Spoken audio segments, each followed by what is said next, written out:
네, 아는 기자 법조팀 공태현 기자 나와 있습니다.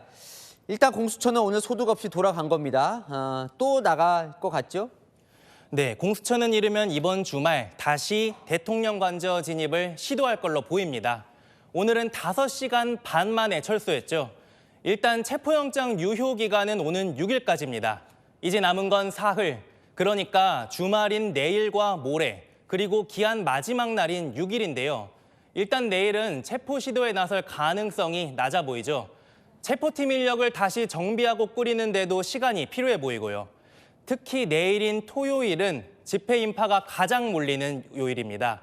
체포 시도 시 우발적 충돌 위험도 그만큼 크기 때문에 이르면 모레인 일요일쯤 2차 체포 시도 가능성이 있습니다.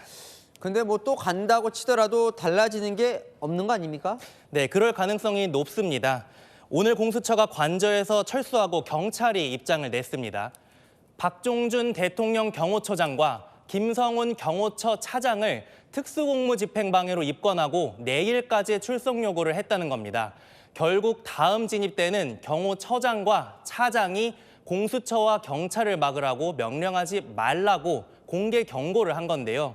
다음번 체포 시도 때는 경호처가 오늘보다는 위축되는 효과를 노린 걸로 볼 수 있습니다. 근데 앞서 경호처 입장 낸 걸 보니까요. 전혀 물러설 생각이 없어 보이던데요. 네, 물러설 가능성은 매우 낮을 걸로 보입니다. 경호처 입장을 간단히 말하면 이런 겁니다.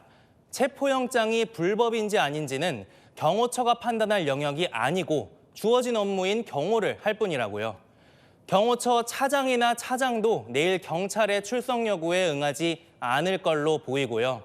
다음번에도 오늘처럼 대통령 체포팀을 저지해 나설 걸로 예상됩니다. 수장에 대한 형사 입건과 소환 통보가 실제로 압박을 준 건지는 2차 체포 시도 당일 상황을 지켜봐야겠습니다. 사실 역대 대통령 보면 수사받은 대통령들도 꽤 있는데 이번에 영장을 받았는데도 왜 이렇게 어려운 걸까요? 네, 전직 대통령이 강제 수사를 받은 적이 몇 번 있죠. 가깝게는 이명박 전 대통령이나 박근혜 전 대통령이 있었습니다.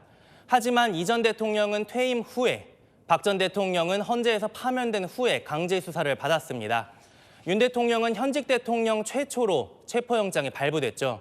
현직 신분이라 보안이 강한 대통령 관저에 머물며 경호 인력의 도움이라는 단단한 갑옷을 입고 있는 셈입니다. 자, 그럼 공수처가 그 단단한 갑옷을 뚫을 무슨 비책이 있는 거예요? 공수처가 6일까지 대통령을 체포하는 데 실패를 하면 법원에서 다시 체포영장을 받으면 되긴 하지만 윤 대통령이 계속 관저에 머무르며 경호처가 진입을 막으면 뾰족한 돌파구는 없습니다. 그래서 공수처가 생각한 방법이 최상목 대통령 권한대행을 움직여보는 건데요. 공수처는 경호처 지휘 감독자인 최상목 대통령 권한대행에게 체포영장 집행에 응하라고 명령할 것을 요구하겠다고 예고를 했습니다. 지금까지 공수처는 윤 대통령이 공수처로 와서 조사를 받으라고 한 3차례 소환 통보, 그리고 결국은 무산된 오늘 첫 체포 시도로 윤 대통령을 압박했죠. 마지막 카드로 구속영장 청구를 검토해 볼 수 있습니다. 구속영장 심사는 당사자가 출석해 소명할 기회가 있다는 점에서 윤 대통령 측도 출석 가능성을 열어놨는데요. 하지만 공수처가 청구한 구속영장이 법원에서 기각되면 수사 동력을 잃게 되기 때문에 당장 고를 수 있는 선택지라고 보기는 어렵습니다. 네, 잘 들었습니다. 아는 기자 공태현 기자였습니다.